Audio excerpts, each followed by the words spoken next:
نستعينه ونستغفره ونؤمن به ونتوكل عليه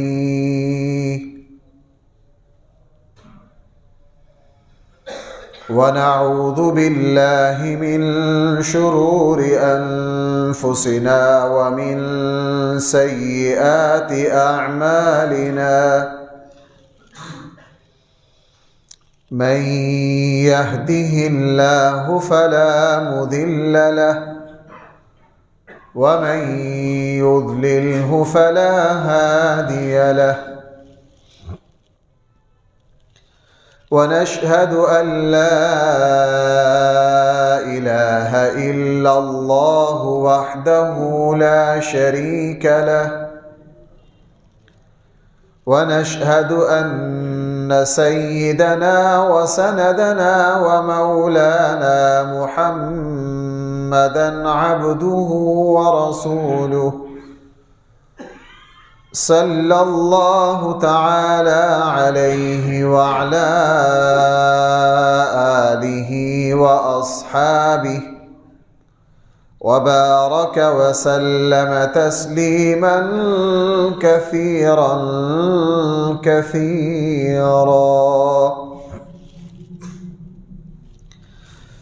أما بعد فأعوذ بالله من الشيطان الرجيم بسم الله الرحمن الرحيم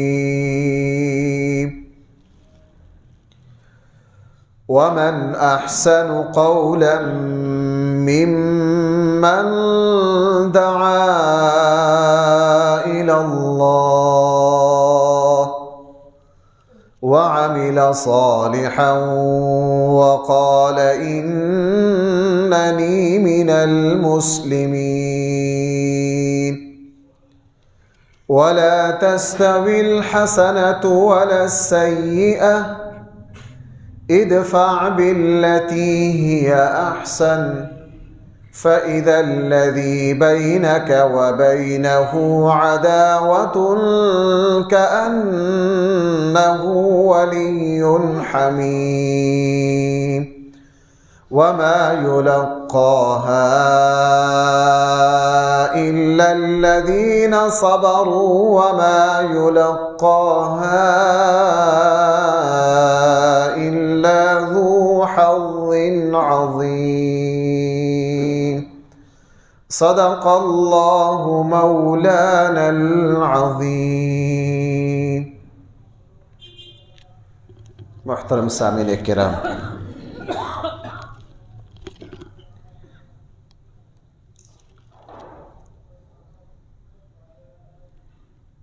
دنیا میں ہمیں زندگی گزارتے ہوئے ایک دوسرے کی رائے سے اختلاف کرنا بھی پڑتا ہے اور سننا بھی پڑتا ہے.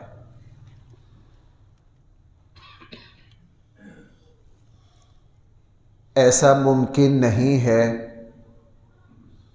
کہ ہم جب اجتماعیت کے ساتھ ایک انسانی معاشرے میں زندگی گزاریں ہمیں اپنی رائے سے اختلاف سے واسطہ نہ پڑے. دنیا میں ایسا ممکن نہیں ہے. اللہ جل جلالہ نے اس پوری کائنات کا مزاج، اس پورے نظام کا مزاج مختلف رکھا ہے. ایسا نہیں ہے کہ اس کائنات میں ہر چیز ایک جیسی ہو. ایک بندہ پھول کو، پودوں کو، باغ کو بہت پسند کرتا ہے. اس نے اپنے گھر میں بڑا بہترین اپنے پورے گھر کے صحن کو طرح طرح کے پودوں سے سجا رکھا ہے، لیکن آپ دیکھیں گے کہ وہ پورے صحن کو ایک ہی طرح کے پودے سے نہیں سجاتا. آپ دیکھیں گے کہ وہ مختلف طرح کے پودے ہیں، پھول ہیں. انسان کا مزاج ہے کہ یہ ایک ہی منظر خواہ کتنا ہی اعلیٰ ہو اس کو دیکھ کر اکتا جاتا ہے. عموماً مزاج ہے کہ ایک سالن 2 وقت کھا لیا جائے تو تیسرے وقت کھانے کو جی نہیں چاہتا۔ وہ بقول شیخ سعدی کے کہ مرغ اور بٹیر بھی اگر ملے تو 1-2 دن کے بعد بندہ ان سے اکتاہٹ کا شکار ہو جاتا ہے۔ کیوں؟ چونکہ اللہ تعالیٰ نے اس دنیا کا جو نظام رکھا ہے وہ مختلف ہے، ایک جیسا نہیں ہے۔ اگر سردی ہی سردی رہے تو ہم سردی سے اکتا جائیں گے، اگر گرمی ہی گرمی رہے ہم پھر بھی زندگی نہیں گزار سکتے۔ اس لیے آپ سفر پوری دنیا میں دیکھ لیجئے، لوگوں کی شکلیں، رنگ، مزاج مختلف، رسم و رواج مختلف، تہذیب و ثقافت مختلف، ذوق پسند ناپسند مختلف۔ اگر ایک ماں باپ کے 4 اولادیں ہیں، چاروں کا مزاج مختلف، چاروں کی پسند ناپسند مختلف۔ کیوں بھائی اس طرح ہے یا نہیں؟ جب اللہ تعالیٰ نے ہمارے مزاج مختلف رکھے ہیں، اسی وجہ سے ہم سب کی سمجھ اور شعور بھائی ایک جیسی ہے یا مختلف ہے۔ ہم اس وقت جتنے بیٹھے ہیں ہم سب کی پسند ناپسند مختلف ہے، ذوق مختلف ہے، مزاج مختلف ہے، آوازیں مختلف ہیں، اور ہم سب کے طبی میلان مختلف ہیں، کھانے کے اعتبار سے ذوق مختلف ہے، لباس کے اعتبار سے ذوق مختلف ہے، ہم سب علم کے اعتبار سے مختلف ہیں، فہم اور شعور کے اعتبار سے مختلف ہیں۔ تو بھائی جب اللہ تعالیٰ نے ہم سب کو عقل، شعور، فہم، ادراک، علم، سمجھ، ان سب کے اعتبار سے مختلف المزاج بنایا ہے، تو بھائی پھر اختلاف رائے ہوگا کہ نہیں؟ اختلاف رائے ہونا ایک لازمی نتیجہ ہے، ایک منطقی نتیجہ ہے، اس کے بغیر کوئی گزارا نہیں ہے۔ لیکن اختلاف رائے کرنا، اختلاف رائے سننا، یہ ایک بہت بڑی تربیت کا کام ہے۔ اختلاف رائے سلیقے سے کرنا، آداب کے ساتھ کرنا، دلیل کے ساتھ کرنا، اس کے لیے بھی بڑی تربیت چاہیے، اور آگے سے اختلاف رائے کو قبول کرنا، دوسرے کی رائے کے اختلاف کا احترام کرنا، اس کے لیے بھی بڑا جگرا اور بڑا ظرف چاہیے۔ لیکن آج صورتحال کیا ہے؟ دین کے اعتبار سے، دنیا کے اعتبار سے، ہر شعبے میں ہمارے یہاں انانیت اور غرور اور تکبر اتنا آ گیا ہے کہ ہم میں سے کوئی دوسرے کی رائے سننے کے لیے تیار نہیں ہے۔ اس کا نتیجہ کیا ہے؟ گھر گھر میں جھگڑا ہے، ماتحت اور سربراہ کا جھگڑا ہے، ہر بندہ اپنی چلا رہا ہے۔ ایک گھر میں کبھی بھی موڈ ٹھیک نہیں ہے، بیوی کا رخ اپنا ہے، شوہر کا اپنا ہے، شوہر یہ نہیں سمجھتا کہ یہ بھی انسان ہے، مزاج مختلف ہے، یہ ظاہر ہے مجھ سے رائے میں اختلاف رکھے گی، اور بیوی یہ نہیں سمجھتی کہ اس کا مزاج مختلف ہے، یہ مجھ سے، اللہ نے یہ زندگی کی امتحان ہی اس کو بنایا۔ اس لیے رائے کا مختلف ہونا، رائے سے اختلاف کرنا یہ برا نہیں ہے، لیکن اپنی رائے کو پوجنا، اپنی رائے پر جمنا، یہ تکبر اور غرور کی علامت ہے۔ میں آج جب اس موضوع پر کچھ چیزیں دیکھ رہا تھا، ابو داود کی ایک حدیث، میں اس حدیث کو پڑھ کے بہت چونکا کہ یہ تو ہمارے معاشرے میں بہت ہو رہا ہے۔ نبی کریم صلی اللہ علیہ وسلم نے فرمایا ایک زمانہ آئے گا، بھائی سننا اس حدیث کو، کیا فرمایا؟ ایک زمانہ آئے گا ہر رائے والا اپنی رائے کو ترجیح دے گا، اپنی رائے پر ڈٹے گا، اسی کو صحیح سمجھے گا۔ اس سے پتہ یہ چلا اس حدیث سے کہ رسول اللہ صلی اللہ علیہ وسلم کے زمانے میں یہ صورتحال نہیں تھی۔ اب میں آپ کو اس کی مثالیں، واقعات اگر سنانا چاہوں تو آپ کی عقل حیران ہو جائے گی کہ صحابہ اکرام میں اختلافات کے باوجود ان میں محبت کتنی تھی۔ میں ایک مضمون دیکھ رہا تھا، اس میں نے ایک عنوان دیکھا، میرے دل کو بڑا لگا، میں نے کہا کیسا پیارا عنوان ہے۔ عنوان لکھا ہوا تھا مضمون کا، ہم اختلاف رائے کے باوجود بھی آپس میں بھائی بھائی رہ سکتے ہیں. ہم اختلاف رائے کے باوجود بھی آپس میں بھائی بھائی رہ سکتے ہیں. اختلاف رائے کے باوجود بھی ہم دوست رہ سکتے ہیں. ہم اختلاف رائے کے باوجود بھی رشتہ داری کو باقی رکھ سکتے ہیں. نبی کریم صلی اللہ علیہ وسلم نے اپنے صحابہ کی تربیت کی. ان کے درمیان بڑے سے بڑے اختلافات ہوئے لیکن احترام میں کمی کبھی نہیں آئی. میں طالب علم آدمی ہوں، میری کوئی اوقات نہیں، نہ ایک میں نہ دو میں، لیکن ہمارے اسلاف نے، محدثین اور فقہاء نے اتنا مواد ہمارے لیے جمع کر دیا. اگر آپ مجھے کہیں نا جی پورا مہینہ آپ صرف صحابہ کرام میں اختلافات کے باوجود ایک دوسرے کا 100% احترام کرنا، میں صرف اس کے واقعات اور مثالیں دینا چاہوں تو کم سے کم 5-6 جمعے کی تقریریں تو میں اس موضوع پر کر سکتا ہوں. چند میں مثالیں دیتا ہوں. سنگین معاملات ہیں. اگر آج ہمارے یہاں ہوئے ہوتے تو یہی حال ہوتا جو ہمارا تھا کہ ہم ایک دوسرے کو کافر بنا دیتے، ایک دوسرے کو مرتد بنا دیتے، ایک دوسرے سے سلام چھوڑ دیتے، ایک دوسرے پر لعنتیں بھیجتے، ایک دوسرے کو کافر بناتے. لیکن ان میں اختلاف ہوئے. چونکہ اس پہلو کو عموماً بیان نہیں کیا جاتا، ہمارے یہاں ایک گمراہ فرقے نے صحابہ کرام کے اختلافات 2-3 جنگوں کو لے کے، جنگ جمل اور جنگ صفین کو لے کر وہ طوفان بدتمیزی برپا کیا کہ اہل سنت والجماعت کے سامنے ان کی 2 جنگوں کی مثالیں 2 ہیں لیکن ان کے اتحاد کی مثالیں 2000 ہیں. انہوں نے ایسا پروپیگنڈا کیا کہ جو صحابہ کرام کی ہزاروں مثالیں حدیث کی کتابوں میں بکھری ہوئی تھیں، آج نہ ان کا کسی کو پتہ ہے، نہ لینا نہ دینا. یوں لگتا ہے جیسے وہ لڑتے ہی گئے دنیا سے. حالانکہ ایسا نہیں ہے. میں ایک حساس مثال دوں. مثالیں میں کافی ساری عرض کرنا چاہتا ہوں. رسول اللہ صلی اللہ علیہ وسلم اپنا خلیفہ کسی کو نامزد کر کے نہیں گئے، لیکن رسول اللہ صلی اللہ علیہ وسلم ایسے 2 ٹوک رہنمائی کر گئے کہ میرے بعد کون ہونا چاہیے. نامزدگی نہیں کر کے گئے. رسول اللہ صلی اللہ علیہ وسلم فرما گئے اس قوم کو زیب نہیں دیتا جس میں ابو بکر جیسا شخص ہو، ابو بکر کے علاوہ کسی اور کو اپنا امیر بنائے. فرما گئے.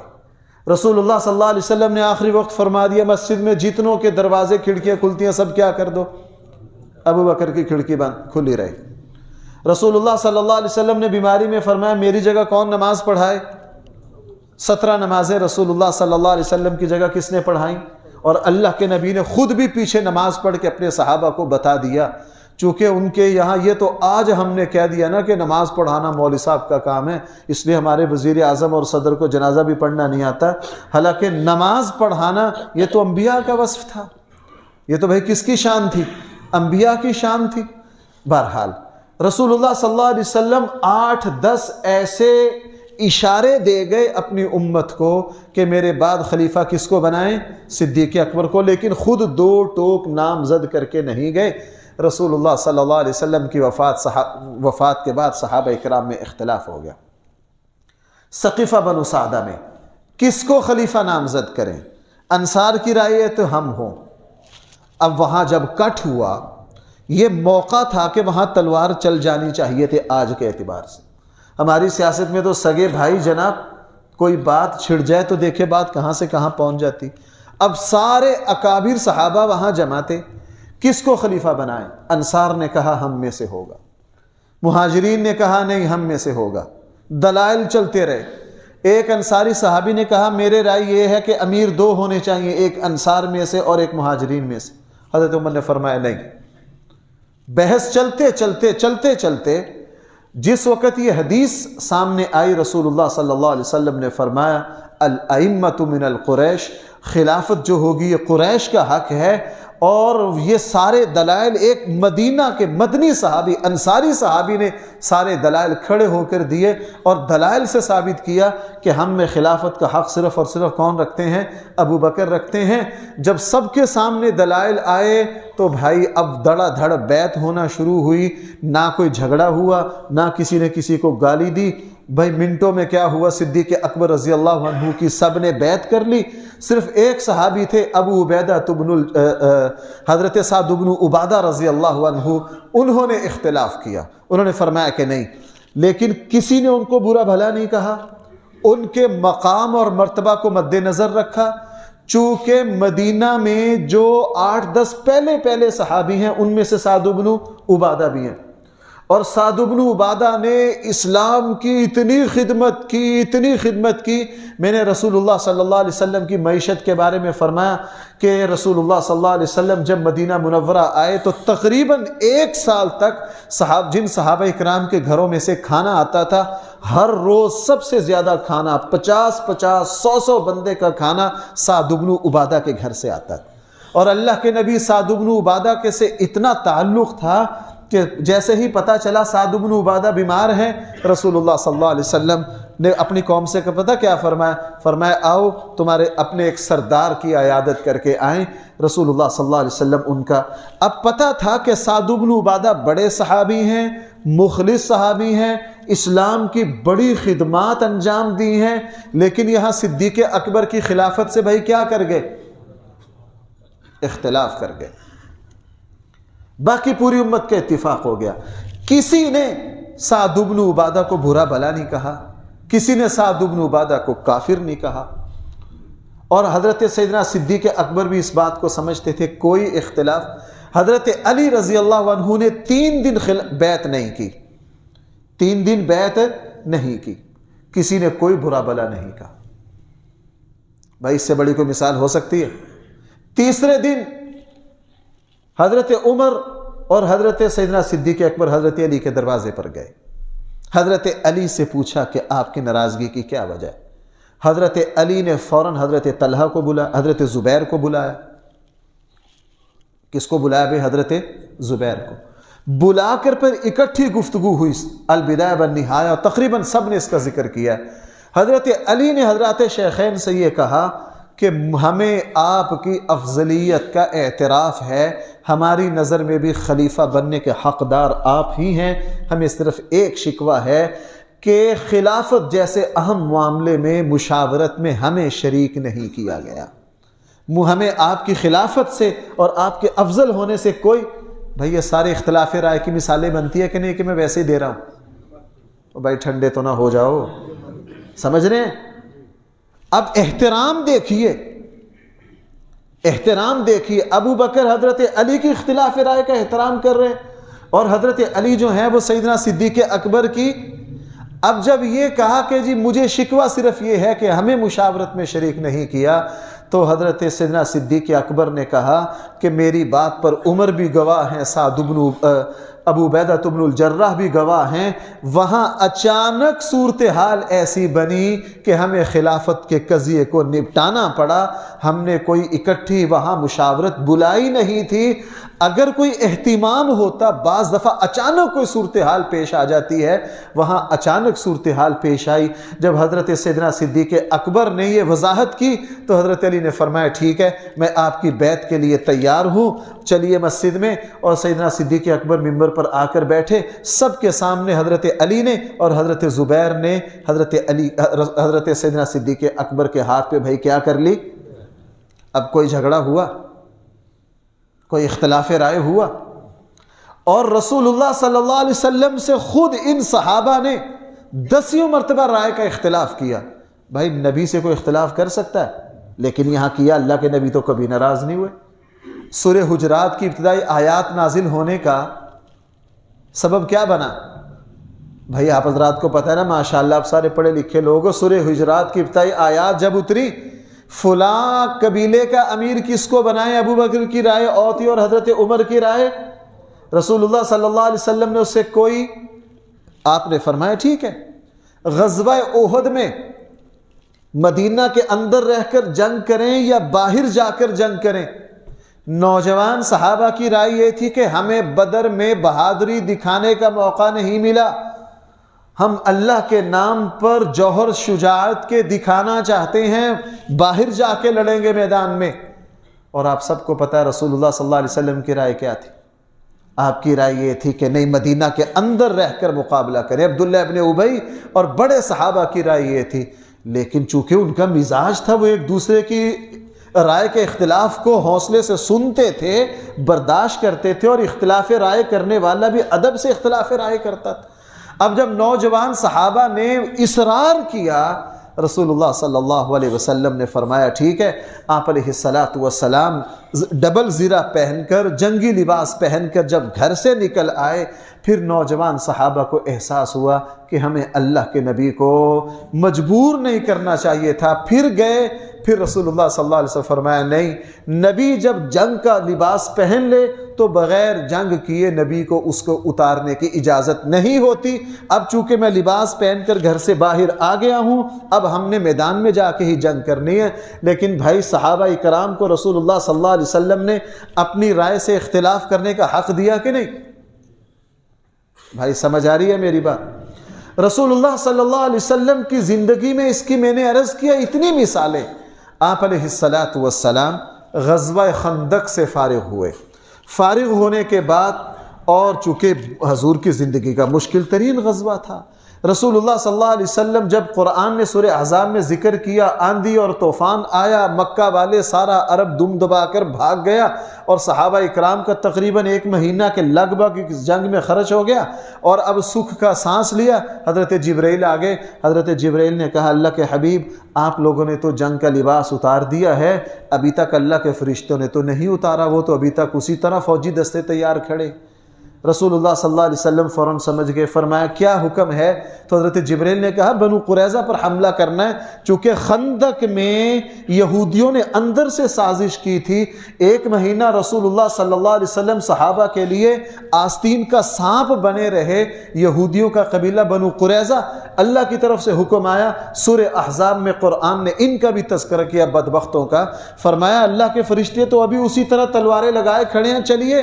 رسول اللہ صلی اللہ علیہ وسلم نے اسی وقت اپنے صحابہ کو حکم دیا بھائی دوبارہ اسی طرح تیاری کرو، اور فرمایا فرشتے تو تیار کھڑے ہیں، تم تیزی سے جاؤ اور عصر کی نماز جا کے کہاں پڑھنا؟ بنو قریظہ میں۔ عصر کی نماز جا کے کہاں پڑھنا؟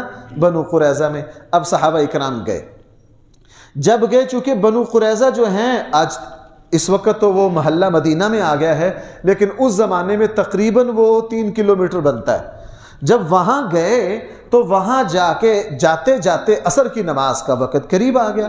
اب صحابہ اکرام میں اختلاف ہو گیا، بعض صحابہ نے کہا کہ ہم عصر یہیں پڑھ لیتے ہیں، اللہ کے نبی نے جو ہمیں کہا تھا کہ عصر وہاں پڑھو، اللہ کے نبی کا مقصد یہ تھا کہ جلدی جاؤ، ہم جلدی آئے۔ اور دوسرے صحابہ نے کیا کہا کہ نہیں جی، اللہ کے نبی نے کیا فرمایا؟ اللہ کے نبی نے یہ فرمایا کہ عصر وہاں پڑھنی ہے، لہٰذا ہم عصر وہاں پڑھیں گے۔ بھائی اختلاف رائے ہو گیا کہ نہیں؟ لیکن کسی نے کسی کو برا بھلا کہا؟ کسی نے کسی کو کوئی برا بھلا نہیں کہا، کوئی جھگڑا نہیں ہوا، کوئی اختلاف نہیں ہوا۔ آدھوں نے نماز وہیں پڑھ لی اور آدھوں نے نماز جا کے کہاں پڑھی؟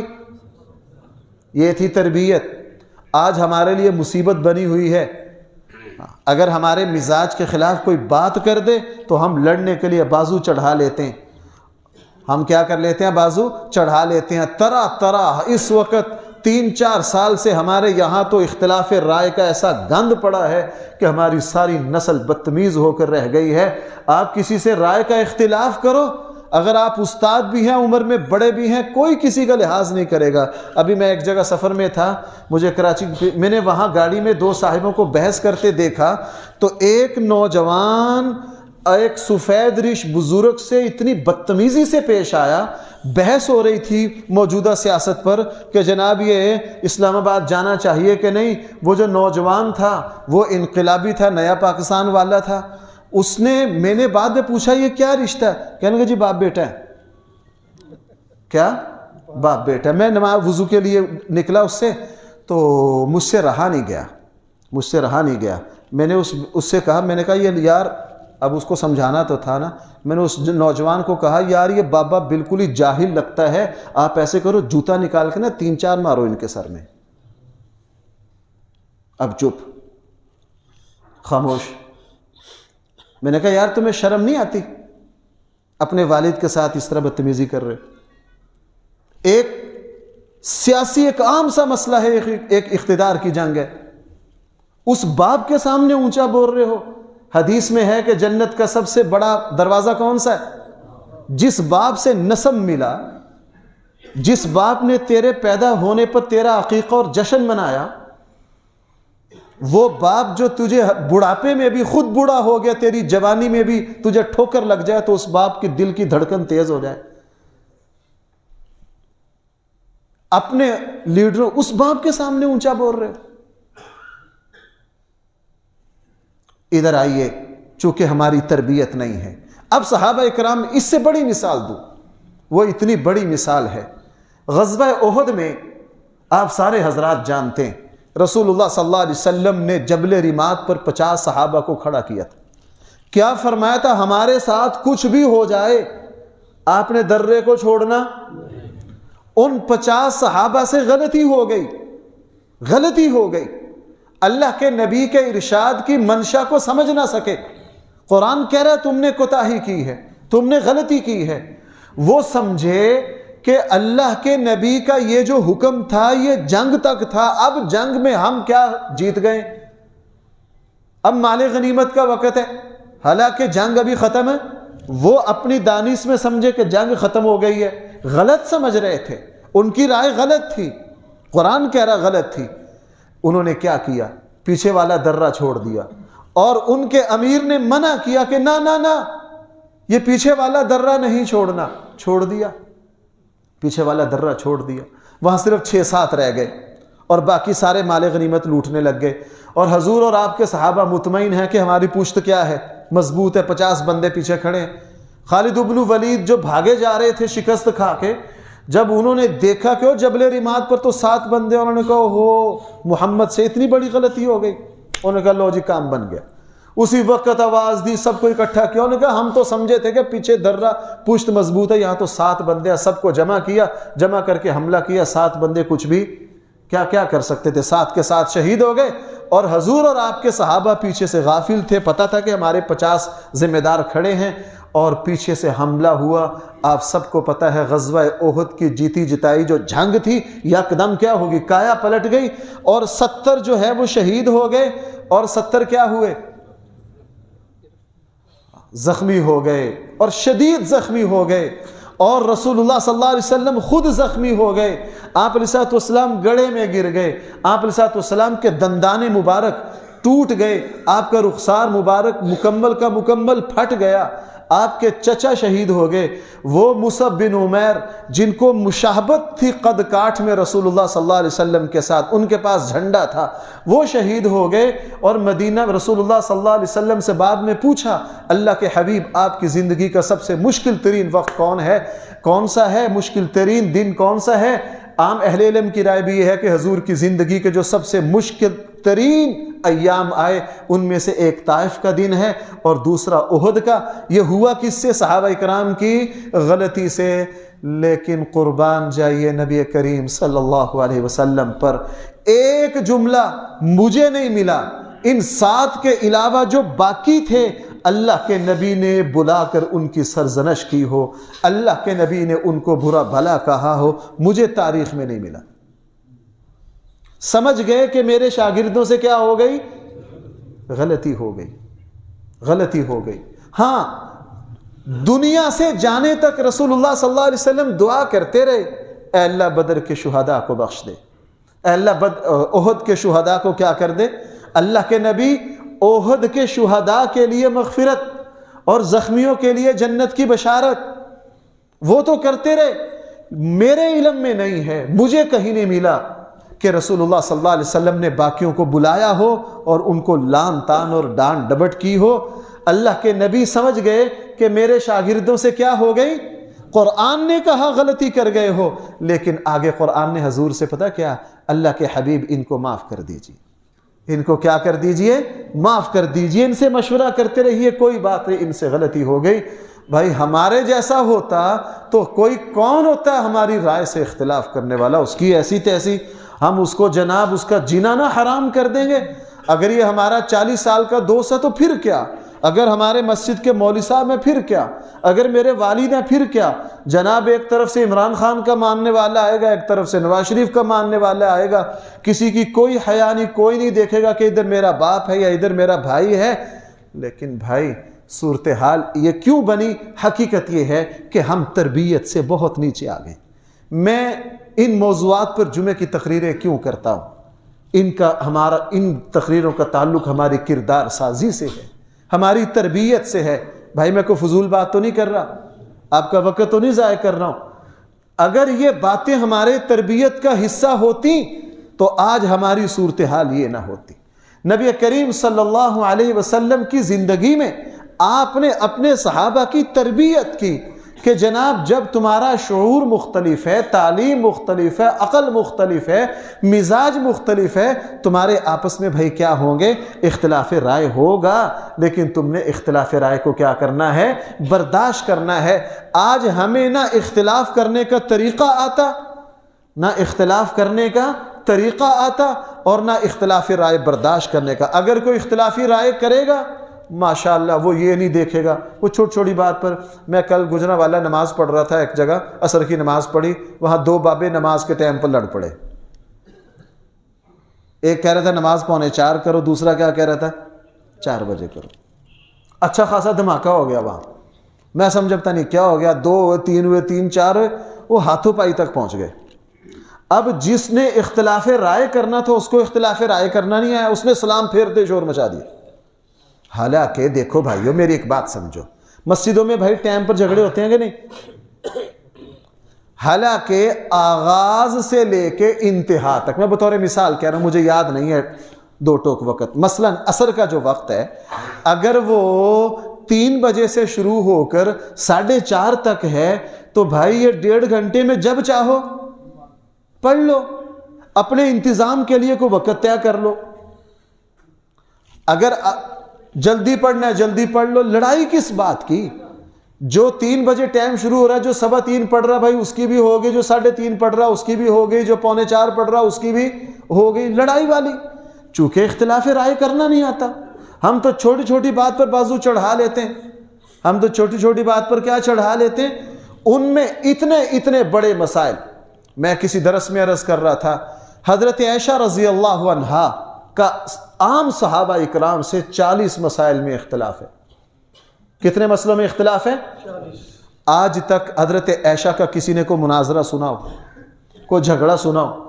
حضرت عائشہ صحیح بخاری میں ہے، قسم کھا کے کہتی تھی جو یہ کہے کہ رسول اللہ صلی اللہ علیہ وسلم معراج پر جا کر آنکھوں سے اللہ کو دیکھا وہ غلط کہہ رہا ہے۔ یہ کس کی رائے تھی؟ اور حضرت عبداللہ ابن عباس اور بہت سے صحابہ کی رائے یہ تھی کہ نہیں، رسول اللہ صلی اللہ علیہ وسلم جب معراج پر گئے ہیں اپنی آنکھوں سے اللہ کو دیکھا ہے۔ سورہ نجم کی آیات میں دونوں احتمال نکلتے ہیں، سورہ نجم کی آیات میں دونوں احتمال نکلتے ہیں۔ یہ دلیل بھی بن سکتی ہے کہ ان آنکھوں سے اللہ کو دیکھا ہے، اور یہ دلیل بھی بن سکتی ہے کہ ان آنکھوں سے اللہ کو، چونکہ ضمیروں سے کون مراد ہے؟ جبریل بھی مراد ہو سکتے ہیں، اللہ بھی مراد ہو سکتے ہیں، لیکن بھائی اختلاف تو ہو گیا، لیکن کبھی کوئی جھگڑا نہیں، کبھی کوئی مناظرہ نہیں، اس بنیاد پر کبھی کوئی لینا دینا ہی نہیں۔ یہ تو چھوٹا اختلاف ہے، اس سے بڑا عرض کروں۔ آپ کو پتا ہے کہ قاتلان عثمان پر حضرت عائشہ اور حضرت علی کی رائے مختلف ہو گئی۔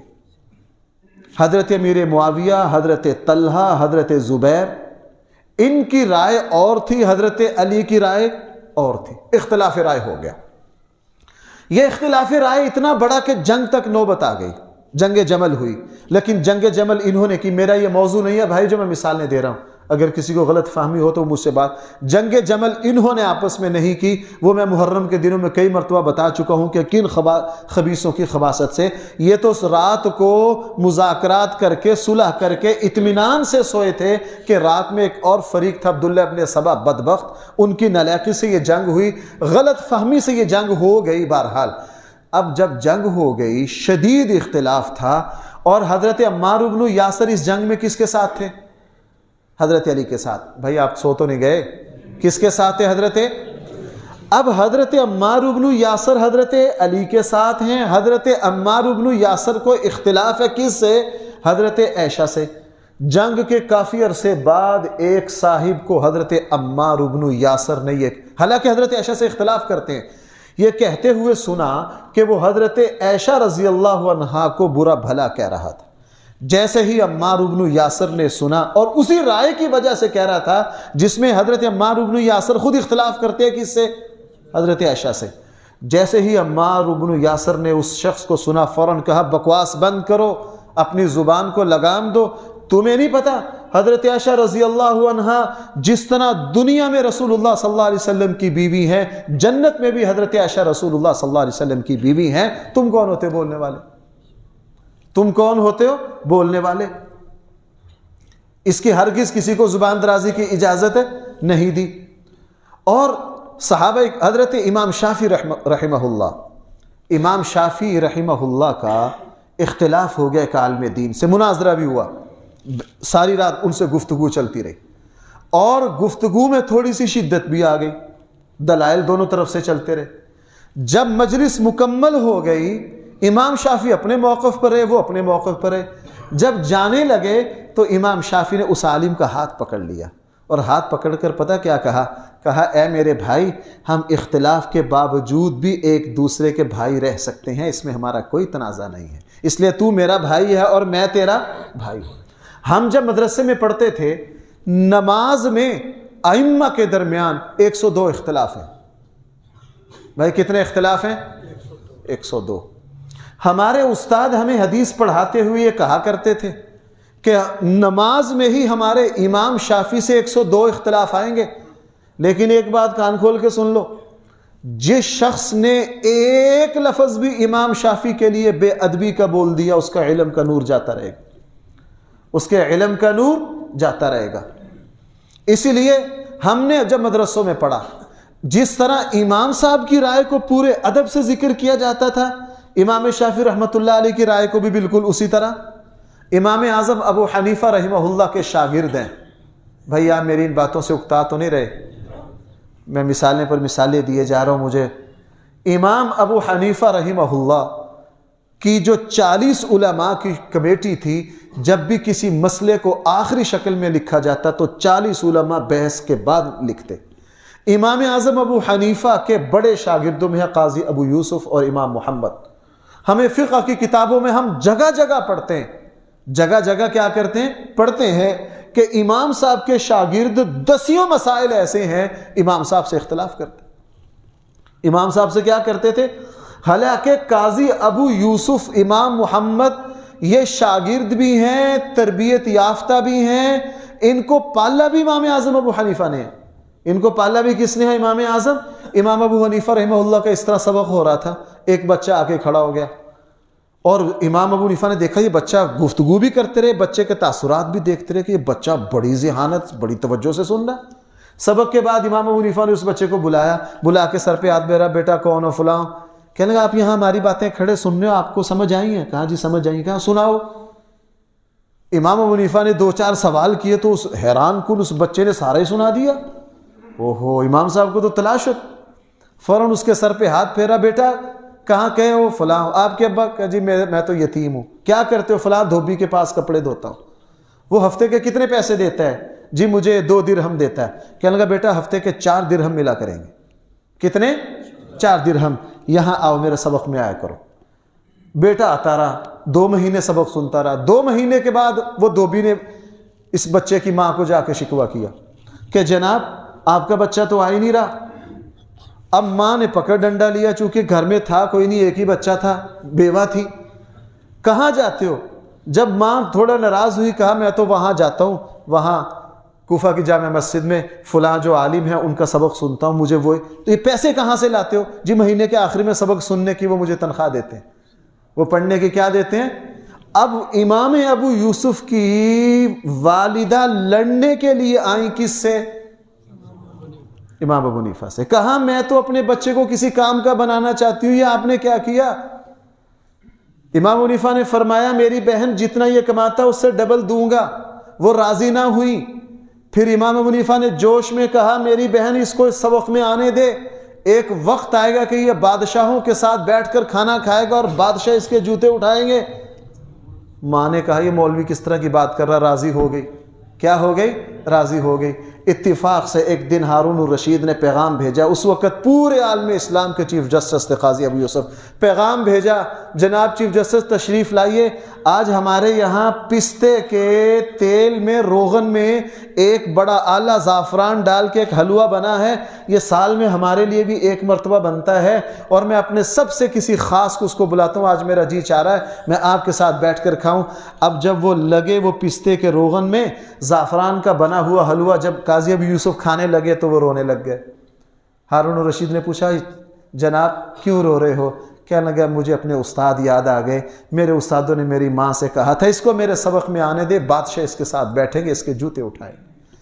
اب وہ قاضی ابو یوسف رحمۃ اللہ علیہ تقریباً 22 مسئلوں میں اپنے استاد سے اختلاف کرتے ہیں. اپنے استاد کو کہتے ہیں جی میں آپ سے اتفاق نہیں کرتا، آپ کی رائے درست نہیں، آپ کی رائے درست نہیں ہے. لیکن امام ابو حنیفہ نے کبھی نہیں کہا او حرام خور میرے ٹکڑوں میں پلنے والے. کیوں؟ تربیت یافتہ تھے، ان کو پتا تھا کہ اختلاف رائے یہ علم کی دنیا میں ہوتا ہے. میں اس کی اتنی مثالیں دے سکتا ہوں. ہمارے نیچے کے زمانے میں آ جاؤ، نیچے کے زمانے میں آ جاؤ، موجودہ زمانے کے بڑے بڑے اہل علم میں آج کے زمانے کے اہل علم کی اتنی مثالیں دے سکتا ہوں. خود میرے ساتھ کئی مرتبہ ایسا ہوا ہے، اپنے استادوں سے درخواست کی ہے فلاں مسئلے میں کہ جی اس میں دل مطمئن نہیں، استادوں نے کہا بیٹا میری رائے پر دل مطمئن نہیں ہے تو کوئی حرج والی بات نہیں. تو بھائی میں جو اتنا زور لگا رہا ہوں، میرا ساری بحث کا حاصل یہ ہے ہم اس وقت اپنی رائے کے خلاف کسی کی بات سننا نہیں چاہتے. تم ہوتے کون ہو؟ اور اگر میں کسی عہدے کی کرسی پر ہوں، اگر میں کوئی بڑا علامہ ہوں، اگر میرے ساتھ 3-4 دمے حضرت علامہ مفتی شہر اور خطیب یورپ ایشیا کے لقب لگے ہوئے ہیں، پھر تو کیا مجال ہے کہ کوئی اختلاف کر دے. اگر میں ممبر پر بیٹھتا ہوں تو آپ میں سے کسی کی کیا مجال ہے کہ میرے سامنے مجھ سے اختلاف کرے؟ ایسی تیسی نہیں اس کی، ابھی نہیں جہنم میں اس کو پہنچا دیں گے، مجھ سے اختلاف کرتے ہیں. یہ فرعونیت ہے، یہ غرور ہے، یہ غرور کی بدترین قسم ہے. جو بندہ جتنا عاجز ہوتا ہے، جو بندہ جتنا عاجز ہوتا ہے، جس میں جتنی انکساری ہوتی ہے، وہ رائے کو سنتا ہے. اس لیے میرے بھائیوں میں یہ موضوع اس لیے بیان کر رہا ہوں، ہمارے یہاں سیاست پر ہر وقت ہمارے مولوی تو پھر بھی کچھ نہ کچھ ٹھنڈے ہو جاتے ہیں. آپ لوگ نا ہم مولویوں کو تانے دیا کرتے تھے کہ مولوی لڑتے بڑھ رہا ہے. اللہ نے کہا اچھا تمہیں بھی بتاتے ہیں. اب سیاست پر لڑ رہے ہو کہ نہیں سارے؟ ہم مولوی سکون سے ہیں. کیوں بھائی اب لڑ رہے ہو کہ نہیں؟ ہم مولویوں کو تانے دیتے تو سارے چینل لڑ رہے ہیں کہ نہیں؟ ساری پارٹیاں لڑ رہی ہیں. ہر روز جو کچھ ہو رہا آپ دیکھ رہے ہو. کیوں؟ آپ لوگوں نے ساری تفریق ہمارے کھاتے میں ڈال دی تھی، اور ہم تو مانتے تھے تو آپ لوگ تو مانتے بھی نہیں تھے. اب جاؤ ہاں ہر جگہ کیا کچھ ہو رہا ہے، ہر گھر میں کیا فتنہ، اس بنیاد پہ طلاقیں ہو رہی ہیں. تو بھائیو میں نے ایک ہی نقطہ پر، آسان نہیں ہے بھائی ایک ہی موضوع پر جمعہ پڑھانا، پونا گھنٹہ مغزماری کرنا. میں ایک ہی موضوع پر جہاں سے چلا ہوں وہیں کھڑا ہوں، جو میرا مزاج ہے. بھائیو میری ساری تقریر کا حاصل یہ ہے جب تک ہم دنیا میں رہیں گے ہمیں اپنی اولاد سے، شاگردوں سے، ماتحتوں سے، یار دوستوں سے رائے کا اختلاف دیکھنا پڑے گا. یہ فطرت ہے، فطری عمل کو ہم بدل نہیں سکتے. یہ ہمارے لیے امتحان ہے، یہ آزمائش ہے. ایک تو ہم اختلاف رائے کرنے کا طریقہ سیکھیں.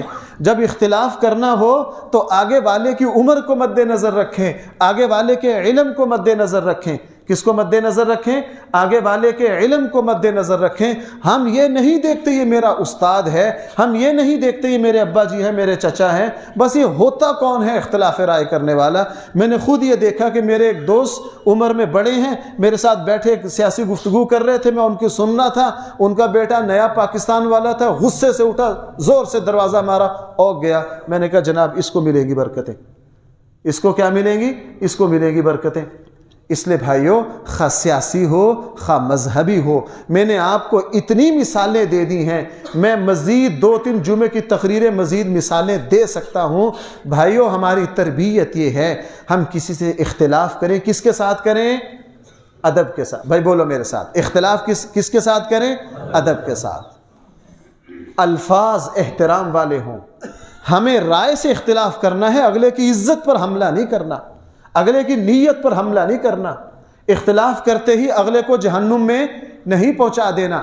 قاضی جن امام محمد حنفی ہیں، امام ابو حنیفہ کے بڑے شاگرد ہیں، امام محمد نے ایک بیوہ عورت سے نکاح کیا، اس بیوہ عورت کے ساتھ ایک بچہ ہے، وہ بچہ امام محمد کے گھر میں پلا ہے، امام محمد نے پڑھایا ہے، امام محمد نے تربیت کی ہے، اس بچے کا نکاح امام محمد نے کیا ہے، آگے جا کے وہ بچہ امام شافعی بنا ہے، جس امام شافعی کا فقہ حنفی سے 300 اختلاف ہیں، لیکن امام محمد نے کوئی آگ کر دیا؟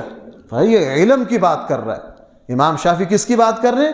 علم کی بات کر رہے ہیں۔ رفع الیدین کرنا نہ کرنا حدیثوں میں پہلے بھی ہے، 10 مثالیں امام بخاری رفع الیدین کرتے ہیں، امام بخاری کے استاد نہیں کرتے، لیکن کوئی جھگڑا نہیں ہوا۔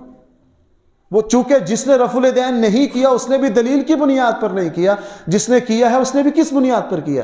دلیل کی بنیاد پر کیا۔ لڑنا کس بات کا؟ لڑنا کس بات کا؟ تو اس لیے بھائیو، ایک تو ہم اختلاف ادب سے کریں، لڑائی نہیں کریں۔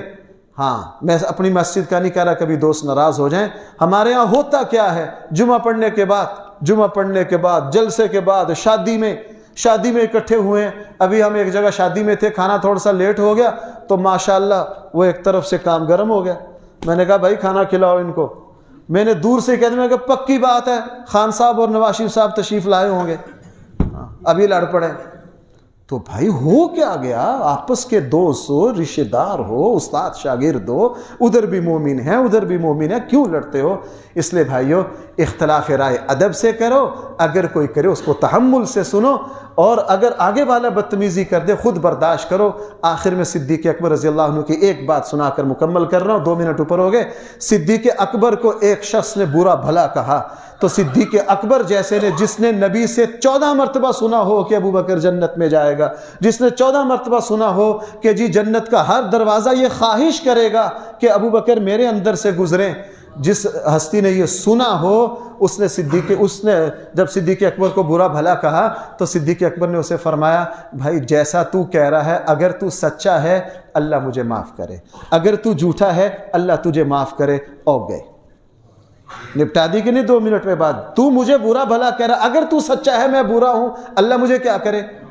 مولانا قاسم صاحب ننوتوی کو ایک شخص کافر کہتا تھا۔ ایک شخص کیا کہتا تھا؟ کافر کہتا تھا۔ بھائی 1-2 منٹ لے لوں۔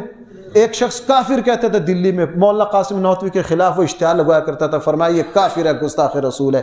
مولانا قاسم صاحب دلی گئے، 2 شاگرد ساتھ تھے، حضرت شیخ الہند جن کی یہ تفسیر ہے مشہور، یہ اور مولانا احمد حسن امروہی دونوں گئے۔ دونوں شاگرد بات کر رہے ہیں، یار صبح فلاں جو ہے نا، جو فلاں امام صاحب ہیں، فجر کی نماز ان کے پیچھے پڑھیں گے، کیوں؟ وہ قرات بڑی اعلیٰ کرتے ہیں۔ حضرت شیخ الہند نے کہا نالیک تجھے شرم نہیں آتی؟ وہ اپنے استادوں کو کافر کہتا ہے، وہ اپنے استادوں کو کیا کہتا ہے؟ کافر کہتا ہے۔ جو ہمارے استادوں کو گالیاں دیتا ہے اس کے پیچھے نماز پڑھو گے۔ حضرت مولانا قاسم صاحب ننوتوی نے سن لیا اور اس وقت تو خاموش ہو گئے، تھوڑی دیر کے بعد کہا یار صبح فجر کی نماز وہاں پڑھ کر آئیں گے۔ اب جو کافر کہتا تھا اس کے پیچھے جا کے نماز پڑھی، جو کافر کہتا تھا اس کے پیچھے کیا کی؟ نماز پڑھی۔ میں ایک دن ماڈل ٹاؤن میں نماز میں نے پڑھ لی تو مجھے سارے یوں دیکھ رہے تھے، پتہ نہیں یہ جہنمی یہاں آ کہاں گیا۔ وہ میں سلام پھیر کے کہا، میں نے ایک دوست میرے یہاں بھی نماز پڑھتا ہے، میں کہا یار مجھے معافی دے دو، آج آ گیا ہوں، دوبارہ نہیں آتا۔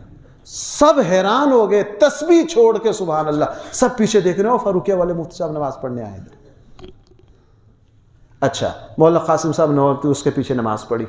سلام پھیرنے کے بعد جب اس نے دیکھا اجنبی لوگ ہیں، کون ہے؟ پوچھا جی کون ہے؟ مولانا قاسم ننوتوی نے بتایا کہ جی میں محمد قاسم ہوں۔ ہو اس کو پھر پتہ چلا، اس نے کہا آپ وہی قاسم جو کافر ہیں، گستاخ رسول ہے؟ کہا جی بالکل وہی ہوں، بالکل وہی ہوں۔ جب بیٹھا اس کو اندازہ ہوا کہ یہ ایسے پاکیزہ لوگ، آپ تو نماز پڑھتے ہیں، سارا کچھ کرتے ہیں۔ تھوڑی دیر میں جب وہ تھوڑا سا مانوس ہوا تو اس نے کہا کہ جی میں تو آپ کو کافر سمجھتا تھا، آپ تو ایسے۔ فرمایا نہ، آپ مومن ہو، آپ کے دل میں اللہ کے نبی کی محبت تھی، تبھی تو آپ نے مجھے کافر کہا نا، تبھی میں آپ کے پیچھے نماز پڑھنے آیا ہوں۔ ہاں مجھے صرف اتنا شکوہ ہے کہ آپ کو خبر غلط پہنچی۔ آپ کو خبر کیا پہنچی ہے؟ میں اللہ کے نبی کی ادنا گستاخی کرنے والے کو جہنمی سمجھتا ہوں، آپ کو خبر غلط پہنچی ہے۔ اگر آپ کو میری اس بات پر بھی یقین نہ ہو تو ابھی ہاتھ بڑھائیے، آپ کے ہاتھ پر ابھی مسلمان ہو جاتا ہوں، ابھی کیا ہو جاتا ہوں؟ مسلمان۔ اتنا کہنا تھا کہ وہ مولانا کے قدموں میں گر پڑے کہ آپ اللہ کے ایسے بندے کہ جس شخص جو آپ کو کافر کہتا ہے اس کے پیچھے نماز پڑھنے کے لیے آ گئے۔ اللہ تعالیٰ بھائی اس تھوڑے کہے کو کافی سمجھیے. اللہ تعالیٰ یہ خوبی ہم سب میں پیدا فرمائے. وآخر دعوانا الحمدللہ رب العالمین.